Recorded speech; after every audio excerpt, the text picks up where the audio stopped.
Hello everyone and welcome to Cinderfall Gaming. I hope you're all doing well, I hope you're all staying safe, and most of all, I hope you've all had a chance to fight that war against the Grey. Today we've got another video in our Start Collecting series, and this one is about the Stormcast Eternals, in particular the Thunderstrike Brotherhood box set.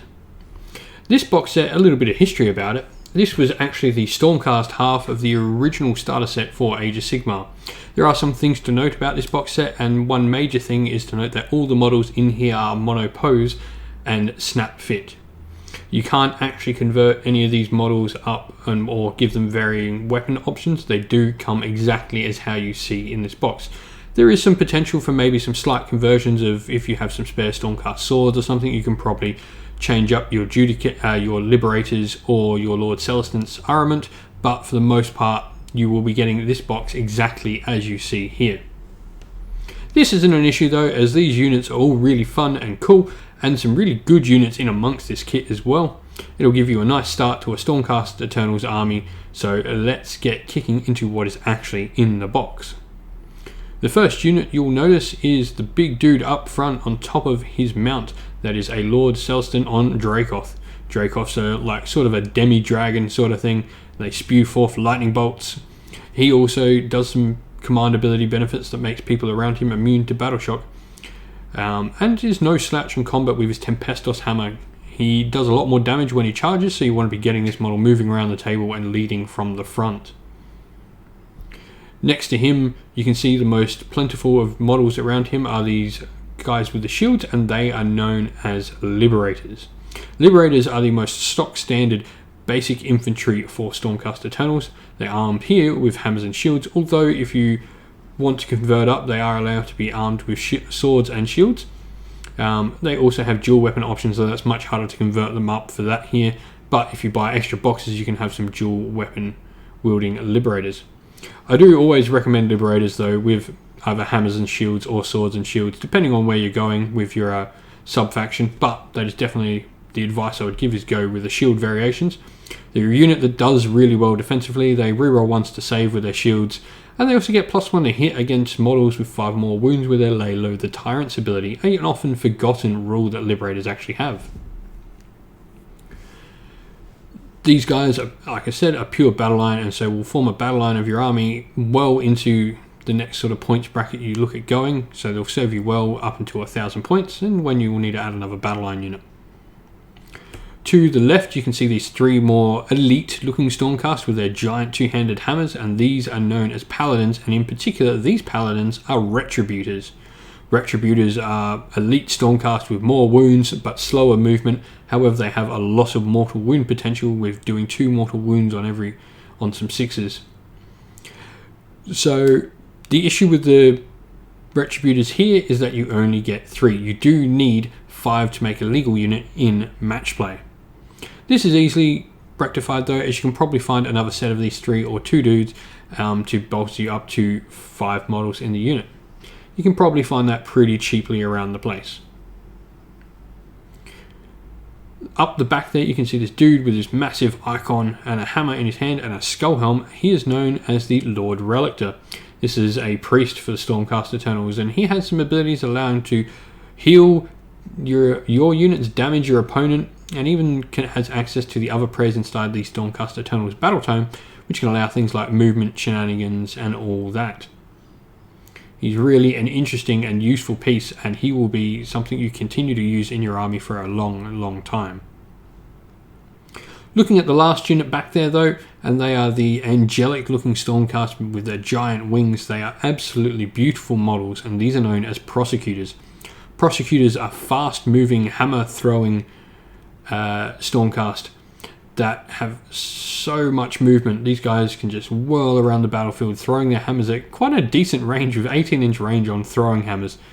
They actually turn into bolts of lightning when they throw them and then magically appear back in their hands. It's pretty cool lore behind as well. They're not relatively tough or anything like that, but the movement does make up for a bit of a lack of movement from the rest of your Stormcast Eternals force. All in all, it's a great start though to a Stormcast Eternals army that will give you some decent units to play around with and some movement ability that generally Stormcast lack, so you've got a lot to play with here to begin with. So let's look at where we can go to next for Stormcast Eternals. And my first suggestion obviously is potentially expanding upon some of these units. Like I said, you want to pick up another 2 Retributors to give you a 5-man unit of Retributors, and it wouldn't hurt picking up some more Liberators as well. A hero I strongly suggest having a look into though, and will go really well with your Liberators, is the Lord-Celestant. He is allowed to bless your units, and this blessing ups the save of your Stormcast and also gives them potential to heal themselves on save rolls of 6s. You can also potentially turn this healing into damaging against enemies. He does come with a cool little Gryph-hound that allows nearby Stormcast units to shoot if enemies set up around the Gryph-hound. So you can set up some good defensive walls with his Lord-Celestant. He's no slouch in combat as well. Like, he's nothing fantastic, but he will do some damage and probably take out heroes similar in his size. He does also have a pretty decent save himself. A unit that I would strongly suggest looking at adding that'll give some good variety to your army is Judicators. Judicators are another one of the Warrior Chamber Stormcast Eternals units, and they actually become battleline pure in a Stormcast Allegiance army. They're Stormcast with bows, or crossbows. The bows are generally longer range, have more rend, and are just a bit better damage. However, the Shockbolt bow from the champion, when it hits, actually splits up into D6 hits, so they do have potential to do quite a bit of damage. The crossbows, on the other hand, have more attacks but are harder to hit and wound with, though the special crossbow can be given to a unit to allow them to cause some mortal wounds. It's also worth noting that you can choose whether to have the special weapon crossbow or bow in either unit. So you can have a unit with 4 regular bows and a special crossbow, or 4 regular crossbows and a special bow. You can't, however, mix crossbows and bows, the generic ones, in the same unit. So looking at some things to go further on your Stormcast path with, and potentially combine well with your Lord-Celestant, we're going to look at Dracothian Guard. Dracothian Guard is an interesting box in that it contains a variety of different units. The one pictured here is called Illuminators, and they are spear-wielding Dracoth riders. We also have Concussors, which wield giant hammers and function very similar to the Retributors we have there. You have Tempestors, which have crossbows and are a much more shooting support style Dracothian unit.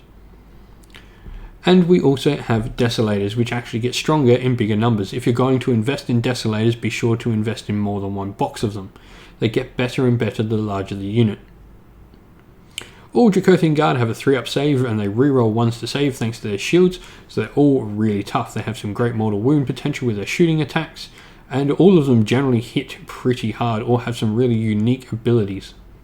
Things like the Concussors are not allowing your opponent to pile in if they manage to do mortal wounds is a really cool ability, just one of note. The last unit I want to look into, and this is going to tie into the other thing that I want to look into of what we can do with Stormcast Eternals, is the one thing sort of missing from our current Stormcast Eternals army is magic. We have a priest, we have movement, we have some elite hitting units, and some cool different buffing pieces as well as some shooting, but we don't have a wizard. And so Stormcast Wizards didn't come out till much later, and the original set of Stormcast do not have wizards available. However, now thanks to the Sacrosanct Chamber, we can take some Stormcast Wizards, and my advice is picking up the Knight Incantor.